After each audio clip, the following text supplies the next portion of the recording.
Kelihatan untuk urusan visa untuk mahasiswa yang kuliah di sini tidak ada masalah untuk saat sekarang. Daripada kami jamin bahwa mahasiswa Timor Leste yang kuliah di sini itu kuliah dengan visa student. Kami tidak mau ya, mereka masih pakai visa lain, tetapi kami pastikan mereka kuliah dengan visa student supaya itu mereka hidup aman, nyaman dan tidak ada masalah hukum. Ya, itu saja. Jadi mungkin ada Pater Bernard Hayo, mungkin pertanyaan. Baik, mungkin terima kasih untuk kesempatan ini. Saya kira kebetulan karena beberapa keluarga saya juga terlibat mengurus masuknya sejumlah mahasiswa, dan seperti yang disinggung tadi, kemudian pada akhirnya sampai dengan saya kira 3 minggu lalu ada satu mahasiswa yang juga dulu dia sebagai mahasiswa S1 dan sudah selesai, dan sekarang kan kendala mau melanjutkan program S2 di sini, tapi karena kendala visa masuk dan minggu lalu dia hanya ada di sini mungkin 1 minggu, datang untuk urusan dokumen sekolahnya dan mau transfer ke Filipina karena kesulitan tidak bisa masuk Indonesia karena visanya belum. Tapi satu poin pertanyaan yang mau saya ajukan adalah ya, karena seperti tadi kita mungkin lebih gampang menggunakan visa student ya untuk mahasiswa khususnya dari Timor Leste yang masuk ketimbang misalnya visa sosial budaya, karena cukup rumit juga saat kemarin bertanya beberapa teman yang sudah terbiasa itu. Kemudian pertanyaan saya adalah apakah pengurusan ya visa student ini sebagai ya untuk apa invitation letter itu apakah dari kami dari di sini kan banyak biara juga ya, tapi apakah permintaan itu dari biara ataukah dari lembaga? Mungkin visa student, karena kita menggunakan visa student, saya berpikir jauh lebih gampang kalau lembaga IFTK yang membuat ya semacam pengurusan mengundang mahasiswa untuk masuk ke Indonesia ketimbang dari biara-biara. Tapi saya tidak tahu karena tahun lalu kan juga beberapa kesulitan seperti itu, bahwa teman-teman dari ini kan urusan sekolah, jadi sekolah yang minta, sementara dari sekolah kata ini kan mereka sebagai mahasiswa di biara, maka institusi atau biara yang menangani sekolah tinggal mendapatkan ya semacam penyampai. Saya hanya mau dapat gambaran yang mana jauh lebih gampang dalam urusan mendatangkan mahasiswa masuk Indonesia. Terima kasih.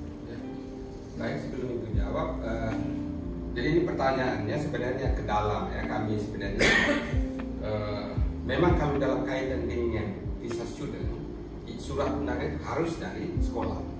Ya kan selama itu begitu sekolah, bukan rumah, harus sekolah. Karena itu maka yang mengeluh, karena untuk bisa surat itu keluar itu kan mengandaikan bahwa dia sudah diterima di sekolah sebagai mahasiswa, maka sekolah mengeluarkan itu.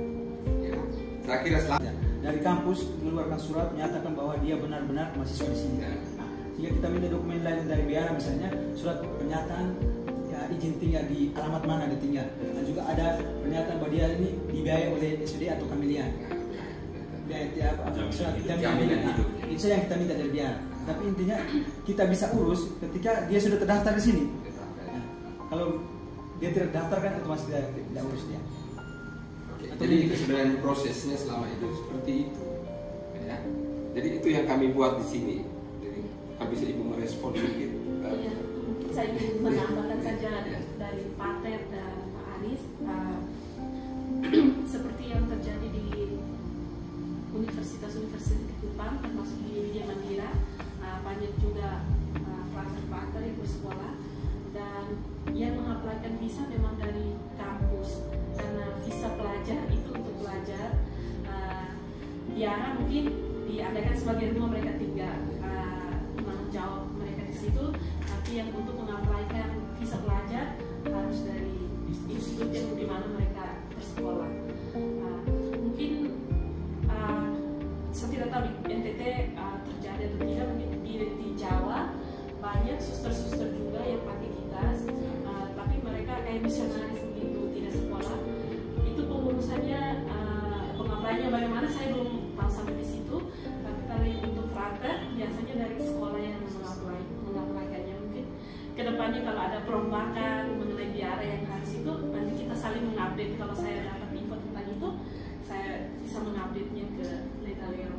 Tapi kalau untuk visa pelajar dari BITI nasional hanya mengakui ya mungkin dari sekolah yang mereka bersekolah, dan sebenarnya hanya memberikan surat jaminan. Soalnya ada salah satu syarat jaminan pembayaran visa itu harus ada juga. Dan biasanya visa pelajar itu dikeluarkan BITI kalau mahasiswa itu sudah dinyatakan atau dinyatakan lulus diterima salah satu sekolah. Nah itu baru visa pelajarnya dapat. Dan visa sosial budaya, visa itu sekarang susah didapatkan. Dari KBRI, kemarin saya juga sempat berkunjung ke KBRI di Gili, karena awal-awal proses transisi banyak sekali mendapatkan masalah. Anak-anak masuk, mereka tidak mengerti sistem dari awal. Ternyata mereka kesini daftar dulu dengan visa kunjungan, terus balik lagi. Kalau surat mereka lulus, ada visa pelajar mereka sudah ada, baru dikirimkan mereka masuk dengan visa pelajar. Seharusnya begitu, tapi itu tidak dari KBRI tidak menjelaskan secara baik ke para mahasiswa. Akhirnya mereka bingung di situ dan pembiayaannya double. Akhirnya banyak kendala dan banyak yang mundur dan tidak melanjutkan sekolah. Dan sekarang sudah ada pemahaman baik di Unika, mungkin Legalero juga sudah berhasil mengaplikan secara online. Mungkin kita saling membantu ke depannya. Problem-problem yang mengenai visa tidak ada lagi. Mungkin dengan kunjungan BITI yang 2122 segala sesuatu yang ditanyakan kita tanyakan secara langsung. Mungkin perombakan nama yang dari Legalero, Prodi itu bisa ditanyakan secara langsung. Dan masalah visa ini juga sangat riskan untuk khususnya untuk mahasiswa. Izin tinggal salah satu syarat dicantum terus baru dapat legalisir. Kalau mereka tidak ada legalisir, mau melanjutkan sekolah keluar atau ini tidak bisa atau mau mencari kerjaan lain tidak bisa juga. Jadi ada kendala itu urusan visa student, di mana seorang diandaikan sudah menjadi mahasiswa atau sudah terdaftar sebagai mahasiswa, sehingga sekolah mengeluarkan surat itu. Sedangkan pada pihak lain ada calon imam frater yang belum resmi menjadi mahasiswa, katakan di konflik-konflik biara-biara untuk masa persiapan mereka novisiat atau apa begitu 2 tahun. Ada yang 2 tahun, ada yang apakah mereka ini punya visa khusus selain visa student untuk masa itu pertanyaan pertama. Yang kedua, saya punya pengalaman ada bersama dengan teman-teman calon imam frater dari Timor Leste di komunitas kami, calon imam Projo keuskupan di Litapire. Bagaimanapun hubungan Timor dan Flores itu kuat dari sejarah. Menjadi calon imam Projonya, keuskupannya ke komunitas itu. Padahal dahulu jadi satu pengalaman berbagi ya, kekayaan itu. Itu mungkin melalui ibu bisa disampaikan bahwa hal-hal begini juga penting gitu, membangun relasi hubungan kebudayaan dalam aspek pendidikan calon imam. Selain itu, institut kami sudah membuka prodi-prodi yang baru. Ada prodi desain komunikasi visual, prodi kewirausahaan, pendidikan keagamaan Katolik, dan itu S2 teologi maupun filsafat. Sangat terbuka kemungkinan, bahkan kami mengharapkan mahasiswa-mahasiswi dari Timor Leste dapat juga bersekolah di sini dari hubungan tadi kebudayaan itu sendiri. Itu 1-2 masukan dari saya. Atas nama pimpinan saya ucapkan banyak terima kasih untuk Ibu Ana Maria atas kunjungan ini, dan juga sekretaris atas kunjungan ke sekolah kami dan berikan 1-2 informasi yang sangat penting untuk kami sebagai lembaga dalam membantu para mahasiswa dari Timor Leste yang sedang mengenyam pendidikan di tempat ini. Saya kira tukar-tukar informasi tadi sangat bagus, berguna untuk kami dalam mengatur urusan mereka ke ke depan, dan kami tetap membuka diri untuk kalau ada kunjungan silakan datang kunjung, kalau mau cek mahasiswa silakan datang. Institut ini selalu terbuka